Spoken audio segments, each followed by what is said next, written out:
চারপাশের খবরগুলো লজ্জার এই শিরোনামে আজকের আলোচনা এগিয়ে নিতে যাচ্ছেন গোলাম মাওলা রনি, সাবেক সংসদ সদস্য ও লেখক। দুজনকে আমন্ত্রণ জানাচ্ছি আজকের আলোচনায়। গোলাম মাওলা রনি, আপনাকে দিয়ে আলোচনাটা শুরু করি। বলছিলাম যে গণঅভ্যুত্থানের 1 বছর পেরিয়ে যে রাষ্ট্র সংস্কারের স্বপ্ন আমরা দেখেছিলাম, ফ্যাসিবাদ মুক্ত বাংলাদেশের স্বপ্ন আমরা দেখেছিলাম, সেই স্বপ্ন ভঙ্গ হলো কেন? আমরা আসলে কোনো স্বপ্ন দেখিনি, মানে এই কথাটা আমি আপনাকে একটু বিনয়ের সঙ্গে স্মরণ করাই দিতে চাই। আমরা মূলত শেখ হাসিনার হাত থেকে রক্ষা পাওয়ার জন্য আকুতি আহাজারি চেষ্টা তদবির করছিলাম। এর বাইরে আসলে আমাদের কোনো স্বপ্নটা ছিল না। স্বপ্নটা আসলে হয়েছে শেখ হাসিনা চলে যাওয়ার পর আমরা ভালো ভালো চিন্তা করেছি, এখন যারা আছেন তারা আমাদেরকে একেবারে চাঁদের দেশে নিয়ে যাবেন, মঙ্গল গ্রহে নিয়ে যাবেন এবং সেখানে গিয়ে আমাদেরকে একটা স্বপ্নের পৃথিবী উপহার দিবেন, ওখানে বসে বসে আমরা পৃথিবী দেখব। তো সেই জায়গাটাতে আমরা সবাই আহত হয়েছি, বিক্ষুব্ধ হয়েছি এবং এদের আচার আচরণ, চাল চলন, কথাবার্তা কোনো কিছু আমাদের আসলে পছন্দ হচ্ছে না। নান অফ ওয়ান, এই সরকারে যারা কর্তা ব্যক্তি আছেন এদেরকে দেখলে মানে আমাদের মনে শান্তি আসছে না।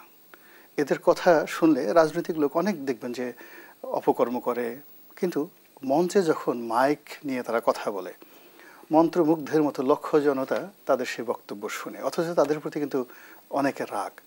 এখন এদের যে ক্ষমতায় বসার পরে আর্ট অ্যাটিটিউড রয়েছে, সেই অ্যাটিটিউড আমাদের পছন্দ হচ্ছে না। বিকজ আমরা শত শত বছর ধরে রাজনীতিবিদদের রাজনৈতিক মঞ্চে এবং পলিটিক্যাল পোস্ট অ্যান্ড পোর্টফোলিওতে যে পোর্ট্রেটগুলো দেখে এসেছি, সেই পোর্ট্রেটের সঙ্গে এদের মেলে না।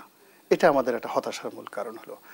এরপর হলো রাজনীতিবিদরা সিংহাসনে বসে, পার্লামেন্টে বসে, রাজনৈতিক চেয়ারে বসে, মন্ত্রের চেয়ারে বসে যে ভাষায় কথা বলে তাদের সুর থাকে, ছন্দ থাকে, তাল থাকে, লয় থাকে এবং তারা এতটা নেগোশিয়েবল।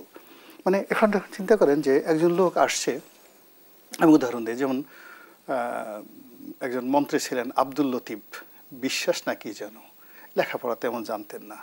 তো সে বলতেন, এমনি প্রকাশ্যে বলতেন, আমি মাঝে মধ্যে যখন প্রয়োজন হয়তো ডাকাতিও করতাম, কিন্তু মন্ত্রণালয় চালানোর ক্ষেত্রে তার সচিবের সঙ্গে তার কখনো দ্বন্দ্ব সংঘাত হয়েছে কেউ বলতে পারবে না। এরকম একটা অল্প শিক্ষিত মানুষ শুধুমাত্র তার পলিটিক্যাল ক্যারিয়ার করার কারণে অসম্ভব সুন্দরভাবে একটা মন্ত্রণালয় কিন্তু তিনি চালিয়ে গেছেন। এইভাবে আরও অনেকের নাম আমি বলতে পারবো যাদের নেগেটিভিটি। আপনি চিন্তা করেন যে ওই যে ইয়াবা বদি, এখন ইয়াবা বদিকে আপনি যতই বদনাম করেন না কেন, কিন্তু তার এলাকাতেই টেকনাফ গিয়ে দেখেন এখনও তার জন্য মানুষ কিন্তু কান্নাকাটি করছে। কিন্তু সেখানে ইয়াবা বদির জায়গাতে যারা শিক্ষিত লোক আসছেন, সজ্জন লোক আসছেন, তারা কিন্তু ইয়াবা বদির চেয়ে 100 গুণ দুর্নাম বদনামের শিকার ইতিমধ্যে হয়ে গেছেন। সো রাজনীতি যা আর্ট, এটা একটা, এখানে অনেক গান আছে, সঙ্গীত আছে। তো এই জায়গাতে তারা যারা আসছেন এই পলিটিক্যাল একটা চেয়ারে বসে তারা যে কথাগুলো বলছেন সেই কথাগুলো আমাদের পছন্দ হচ্ছে না। জনাব গোলাম মাওলা রনি, একটি বিষয় আপনার সামনে একটু উপস্থাপন করি, যেটি হচ্ছে নিশ্চয়ই আপনি অবগত আছেন। গতকালের চিত্র আমরা যেমনটি দেখেছি, দুটি ঘটনা আমি আপনার সামনে তুলে ধরতে চাই। 15 আগস্ট রাজধানীর ধানমন্ডির 32 নম্বরে ফুল দিতে গিয়ে গণপিটানির শিকার হন রিকশা চালক আজিজুর রহমান। পরে হত্যা চেষ্টা মামলায় তাকে গ্রেপ্তার দেখিয়ে কারাগারে পাঠানো হয়েছে। আরেকটি ঘটনা আমরা যেমনটি দেখলাম যে গানের তালে তালে একজন মানুষ নাগিন ড্যান্স করলো, আসলে কি বার্তা দিতে চাচ্ছে? না, আমি ওই দিকে আসছি। আপনার এই কথাগুলো প্রশ্ন করলে আমি বলতাম, আমি যেটা বলছিলাম যে এখন যারা আছেন তাদের কথা আমাদের ভালো লাগছে না, তাদের কর্মকাণ্ড আমাদের একেবারে অপছন্দ। তারা যে কাজগুলো করছেন, রাজনীতিতে হলো কি এটা স্ট্রেট ফরওয়ার্ড, আপনি যুদ্ধ করেন অথবা শান্তি স্থাপন করেন, আপনি বন্ধু হন নচেত শত্রু হন। এখানে মুনাফিকি, ছলচাতুরি এর সমস্ত কোনো কিছুর জায়গা রাজনীতিতে নেই। মূল ব্যাপার এখানে কূটনীতি আছে, অনেক কথা বলে, কিন্তু ভেরি স্ট্রেট ফরওয়ার্ড। আমি তোমার বন্ধু হব, আমি তোমার শত্রু হব, আমি তোমার উপকার করবো নচেত আমি তোমাকে ক্ষতি করবো। এটাই রাজার ধর্ম। রাজার ধর্ম বাঘ করে সিংহ করে। কিন্তু এখন কি হচ্ছে, এরা ডান দিকে চোখ টিপ মারে আর বাম দিক থেকে খোঁচা মারে। এরা হাত দিয়ে এক ধরনের কাজ করে, পা দিয়ে এক ধরনের কাজ করে। এদের মস্তিষ্ক একরকম, এদের মন একরকম। ফলে কি হচ্ছে, সারা বাংলাদেশের সর্বত্র একটা অবিশ্বাস, অনাস্থা, সংকট, তারপর কি বলবো, মানে অস্থিরতা, সব মিলিয়ে একটা এলোমেলো হয়ে গেছে। আপনি চিন্তা করেন, একজন মন্ত্রী পদমর্যাদার যুবক, এখনকার যুবক তো কি বলবো, এখন তো মানুষে আধুনিক যুগ হয়ে গেছে। 8-9 বছরে কিন্তু নারী ছেলে মেয়েদের মধ্যে একটা ম্যাচুরিটি চলে আসে, যেটা আমাদের জামানাতে ছিল না। আমরা 8-9 বছর বয়সে শহীদ সাহেব আছেন, আমরা আছেন, আমরা দিদারসে প্যান্ট খুলে লাফ দিয়ে বর্ষার পানিতে ন্যাংটো হয়ে পড়ে যেতাম। এখন আপনি 8 বছরের কোনো ছেলে মেয়েকে গুলি করলে আপনি এই কাজটি করাতে পারবেন, এখন তারা অনেক ম্যাচিউরড।